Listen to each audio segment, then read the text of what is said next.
I lost my mom at a young age and was raised by my single dad. We had our awkward phases, but my dad and I got along pretty well. Dad, always putting family first, focused his attention entirely on me. Especially after I entered the workforce, he became really concerned about my marital prospects. Through my dad, I met a guy from a prominent family. However, the guy's mom looked down on me and my single dad for being less than. My family-focused dad had the ultimate payback on the snooty family. In the end, I found happiness with the man I love. This is the story of how I, raised by a single dad, grabbed hold of happiness. I was born to parents who loved each other deeply. My dad was always busy with work and came home late, but he always helped Mom with household chores, like cleaning the shower room. Mom was a gentle soul who would lighten up any room she was in. Our weekends were filled with family picnics and the sandwiches Mom made. While I was running around on the grass, my parents would be chatting and filming me. Dad would somehow find time to take off work to attend my school events with Mom. I loved both of them, and life was good. Then, one Sunday, everything changed. "Where's Mom? When is she coming back?" Mom went out shopping and never returned. Mom has gone to a faraway place. It might be a while before you see her again. I was too young to understand that Mom had passed away. She had tried to help an elderly lady at a railroad crossing, and they were both hit by a train. Once I could comprehend the accident, Dad told me, "That's just like Mom, always kind."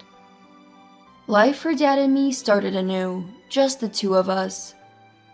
After Mom passed away, Dad went to great lengths to raise me all by himself. He'd get up early to make lunch for sports day, and never missed any of my school events. But as I grew older, I started to miss Mom, and even had fights with Dad. Once I hit high school, the typical teenage girl worries caused me to grow distant from Dad. My dad's concern for me started to feel more like a burden, and there were times when I said really hurtful things to him. "Why do you keep asking about what happened at school? It's annoying. Leave my life decisions to me. So what if I'm late? Why do you care so much? Just leave me alone." Looking back, I realized Dad was always thinking of me because Mom wasn't there anymore. Maybe I was a bit hard on myself back then. I heard later that my dad had been worrying about me, even going so far as to consult his colleagues and my mom's old friends. Looking back, I wish I'd been a bit nicer to him. Sometimes his excessive concern about my education and school life would get on my nerves, and I'd act out. But thanks to his support, I got into my top choice university. When I got to college, I understood where he was coming from, and things between us smoothed out. I apologized for my teenage rebellion, and he laughed and forgave me.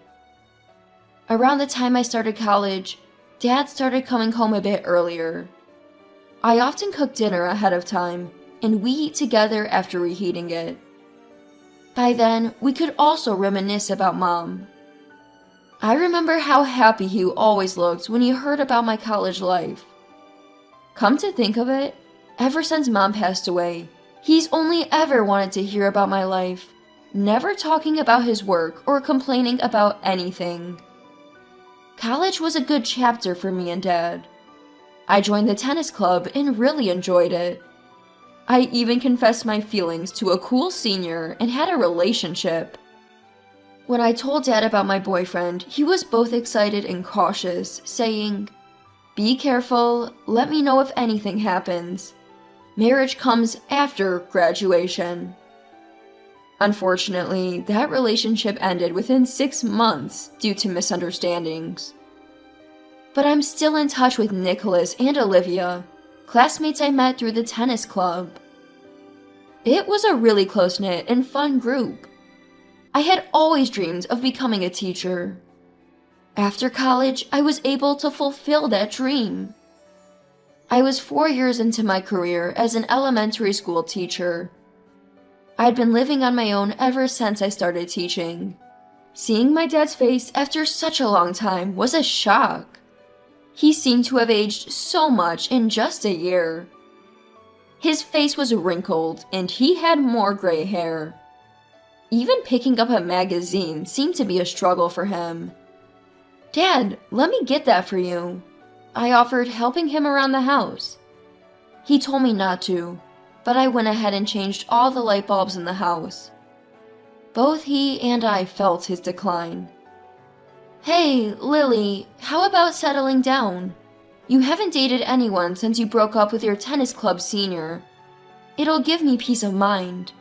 I'm getting old, you know?" I was of the mindset that marriage could wait. Yet, I could sense Dad's concern for me. So, I decided to meet just once with the person Dad wanted to introduce me to. The location was a private lounge in a luxury hotel. The room was opulent, beyond anything I'd ever seen. The man I was meeting was wearing an incredibly expensive-looking suit, and his mother Elizabeth, dressed in an equally lavish dress, was with him. According to Dad, the guy was from a prestigious family that's been around for over 200 years. His name was Christopher. Christopher's family owned several major businesses in the region, and they were a family-run enterprise. Dad said only someone of this caliber is a match for Lily, with a chuckle. But honestly, I felt intimidated. I just want to marry a normal guy. I wondered where Dad found such a guy. His connections must be incredible. These thoughts crossed my mind as I finished my greetings. "Nice to meet you. I'm Lily. Thank you for having me today." However, Elizabeth immediately started commenting on my lack of a mother. "It's so sad you were raised by just your father. We raised Christopher as a couple. A family needs both parents," she said, repeatedly pointing out my motherless upbringing. Christopher was very quiet whenever his mother spoke, nodding in agreement. He must be a mama's boy. When the topic turned to careers, Elizabeth seized the opportunity to boast about her son. "Christopher will eventually be a CEO, you know. He'll be in charge of multiple companies. And that's because we, as a married couple, raised him," she said. Throughout the conversation, she frequently criticized the concept of a single father. Moreover, when I mentioned being a teacher, she said, "Oh my, it's so unfortunate for the children that you, raised by a single father, are a teacher. I'd move my kids to another school. They really have lax hiring criteria for teachers, don't they?" Honestly, the conversation was far from enjoyable, and even the luxurious meal tasted awful when shared with Christopher and Elizabeth. I later heard that Elizabeth is domineering towards everyone and brags about her prestigious family. I wondered how long I'd have to endure this company. Every time she opened her mouth, it was about how she was destined to marry into a prestigious family or become a CEO. Or how being a single father was some kind of issue. I was over it. What really hurt was when she seemed to criticize my dad, who's worked so hard to raise me on his own. Things reached a breaking point when Elizabeth started complaining about my job. At this point, there's no use in talking further. We're leaving. I'm looking forward to the news tomorrow morning. With that, my dad and I left the fancy hotel lounge. Elizabeth was shouting something as we left, but Dad closed the door firmly behind us, ignoring her. "I can tolerate her looking down on me, but I won't stand for her demeaning you, Lily." Even after we got home, Dad was still fuming.